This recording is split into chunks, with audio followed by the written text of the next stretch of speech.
Kristina, amazing show that we've got 2 jam-packed segments here Yes. about what people are actually talking about in recovery. So the first one I wanted to kind of introduce a little bit because we had a whole conversation on our Recovered Life discussions, and people were bringing up the issue that they were having with relapse dreams. And Yes. there were so many questions about, what are relapse dreams? What are they all about? Am I in trouble if I have a relapse dream? So I thought this Right. would be a great segment to kind of dive into this, because relapse dreams happen. Almost everybody that I know that is a recovered alcoholic or has been recovering from drug abuse has had Right. a relapse dream. I Yeah. mean, I would say a large majority of people that I know have had them. I agree. I don't think I've ever met somebody that when you share, "Oh, I had a relapse dream. I dreamt that I relapsed," they don't say, "Me too. Me too." It is part of the deal, for sure.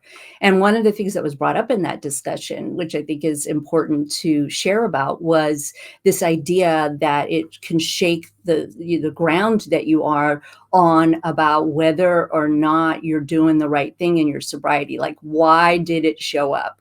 What is it saying? What is happening? Why am I remembering this? I must not be doing a really good job in my sobriety if it's showing up. And I don't think that's true personally. For me, I think it's part of the deal, and that it is not necessarily an indication that your recovery program is in trouble. It is a good reminder, though, about how it feels. And that can be something that shakes you to the core. Well, I want to talk about that because you put an important point, is like a lot of people interpret a relapse dream is that there's something going on and that their sobriety is not great, right? Right. Now, Hmm. I have 2 thoughts about this because I am somebody who has had a lot of relapse dreams in different links of sobriety, and I'm going to share one later in the segment here that I had when I had almost 20 years of sobriety. So, Hmm. so it happens, right? Is it always an indicator that you're doing things incorrectly? I'd say no. Yep. Me too. I'd say no. Feel like we always say, and look, and I know that there's therapists that listen to the show and they're like going, "Oh, don't say feelings aren't facts," Yes. right? Because they are facts sometimes. Sometimes feelings are facts, and they Right. are indicators of what's going on, especially repetitive feelings, right? Repetitive feelings, Yes. like if you're always feeling angry, you're always feeling sad, or you're always feeling confused, that might be a sign actually that something's trying to emerge, right? As a coach, Yes. I'd say that all the time, man. If you're reliving stuff all the time, that's something you want to look into. Right. Relapse dreams are interesting though, Christina, and I want to ask your opinion on this. Go. Um, relapse dreams, I do believe that sometimes it's a threshold, it's a gateway that you walk through, that Okay. you're leaving a certain type of life or ideas Okay. behind, and it's addiction's way neurologically of Uh-huh. coming back into your life. I've found Ooh. that to be the case. Ooh. I have to think about that for a few minutes because that is really an interesting opinion. I I think that you are probably onto something there. What I was told the first time I had it, relapse dream, was that it was indicating to me that I was feeling out of control with something in my life. Mm. It was a warning sign to look back and try to see where I am maybe in unrest, where I am not peaceful about an issue. And I think that that is true. That when I've had a relapse dream, it has been more of a warning and a sign that says reinforce your sobriety.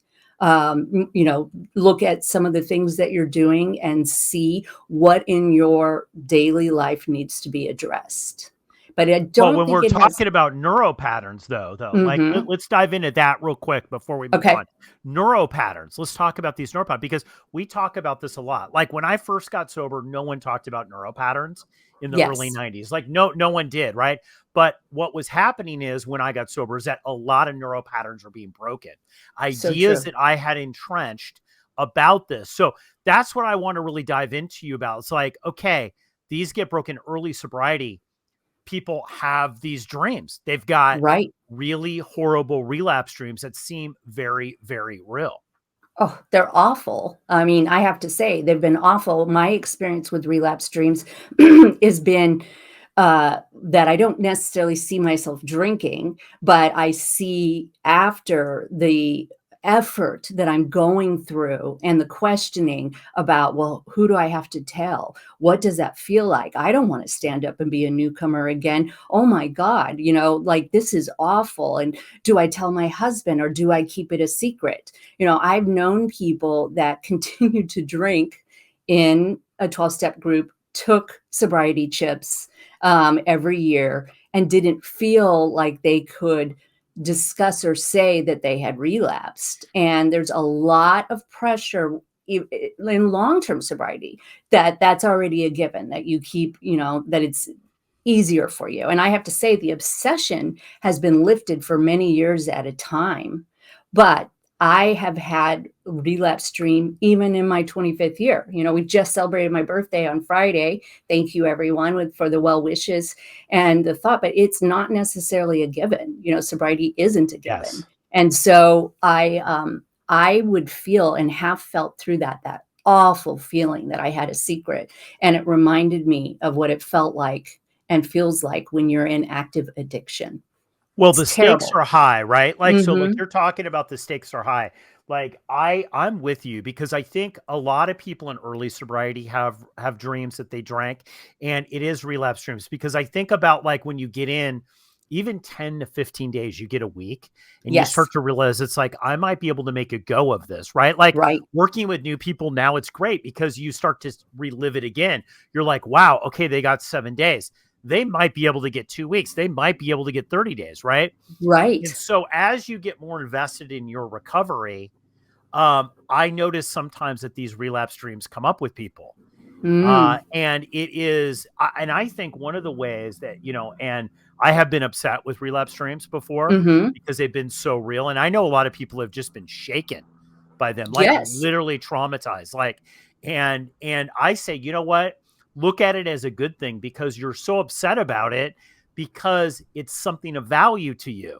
True. Like it's identifying that it's something of value. And I think in early recovery, a lot of people are just trying this on. They're Right. trying it on like a I know I jacket, did. Yep, I right? did. Yeah, I'm gonna try this for a week. I think these people are kooky. Why do they keep laughing? This isn't a funny thing, right? Right. And there's so much going through your head that you're trying to process. I think it's normal that people have relapse dreams, especially in early recovery.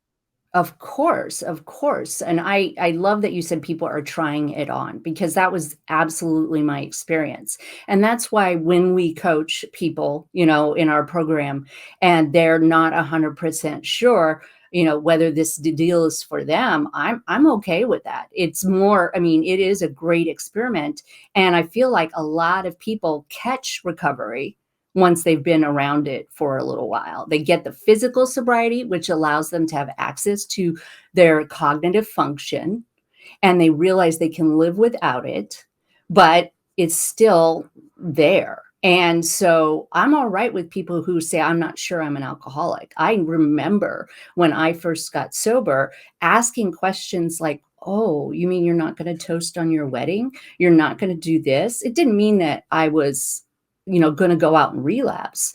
It meant that I couldn't conceptualize what it would feel like to not drink forever and having a few years under my belt allowed me to have information that it was possible.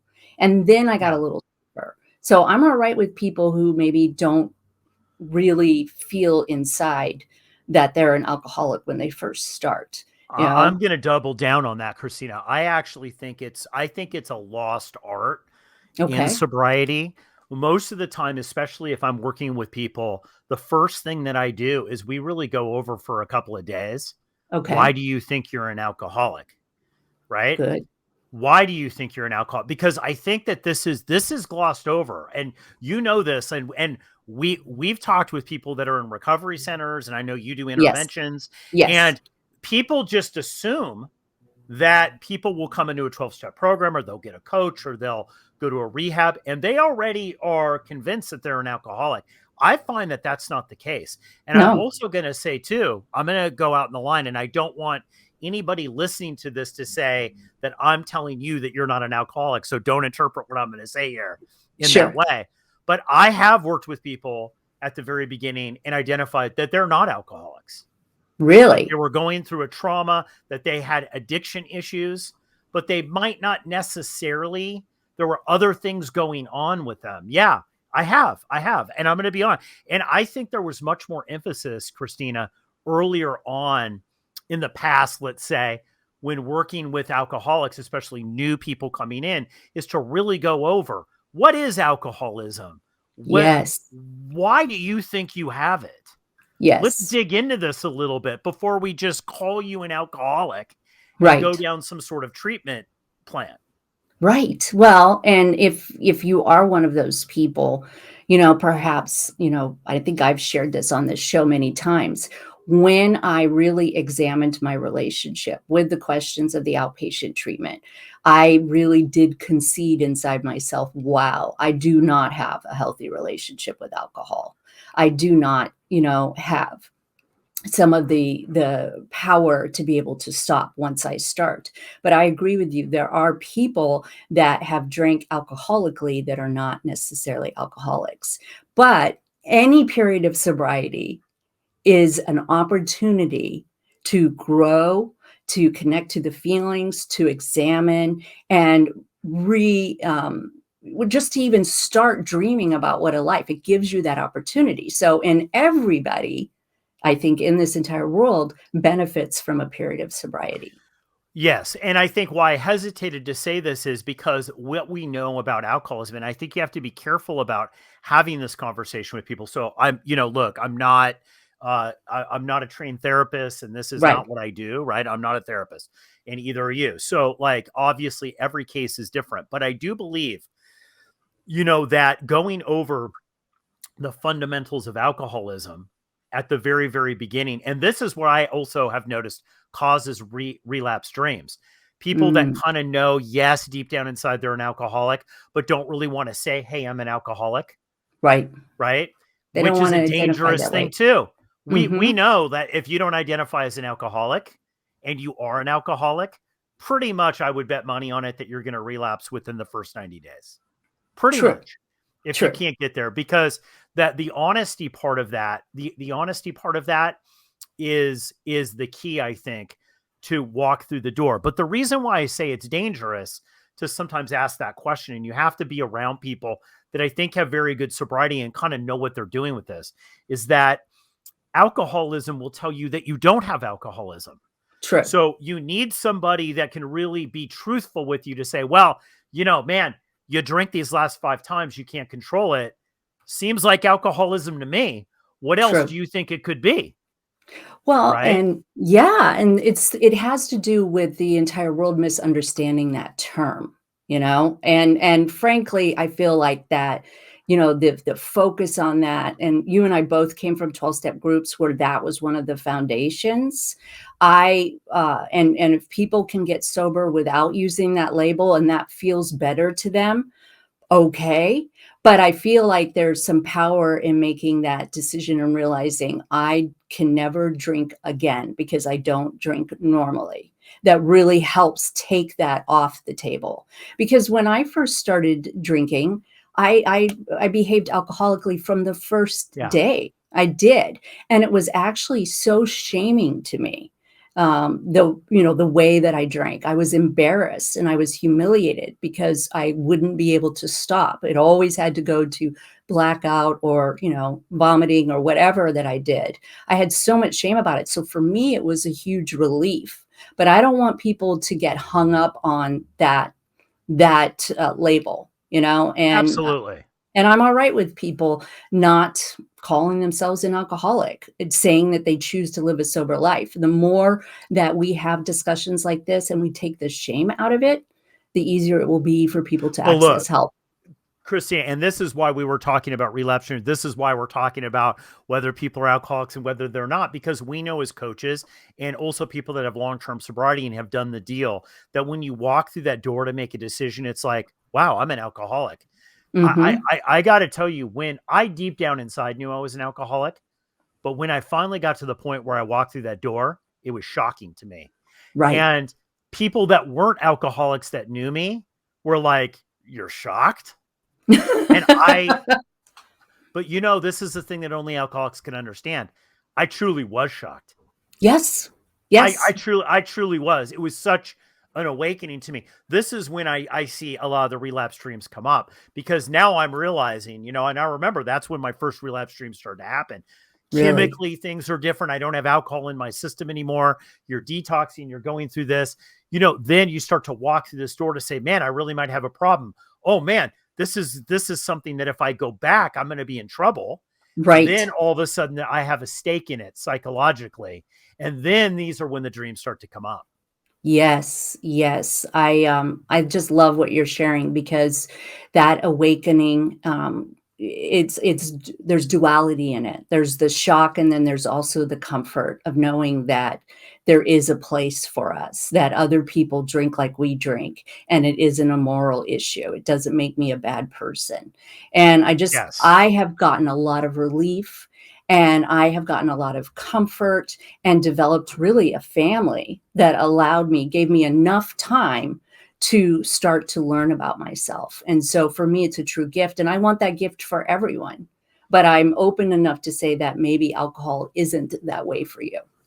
Well, I have to, and this is why we're talking about these dreams, Kristina. And I wanted to share a situation that I had. And Please. I think I was 17, 18 years sober when this happened, that I'd had something happen in my life that was not alcohol related. I Hmm. was not as much on my game as I should have been with my Okay. own personal program, right? And I was vulnerable. We talk about this like places where we're vulnerable in Yes. times in our life in recovery, right? And that is sometimes a combination of people, places, and things. It's sometimes us not necessarily preparing ourselves for the world, Hmm. to deal with the Hmm. world spiritually, right? Right. And what happened with me is there was this opening, and I had a craving out of nowhere. And I'm telling you, like 10, 15, like not nothing. Boom, it hit me very, very hard. I had a relapse dream where I'd overslept on a Saturday. Kristina, it was so bad that Uh-oh. I walked out and my family members came in, and I'm looking under the couch and I'm upset and I'm like crying and and they're like, "What are you doing?" And I'm like, I drank. Where's the bottle? I'm trying to find the bottle. Ooh. And they're like, "You've been asleep the whole time. Like we've been, up all morning." It was so real.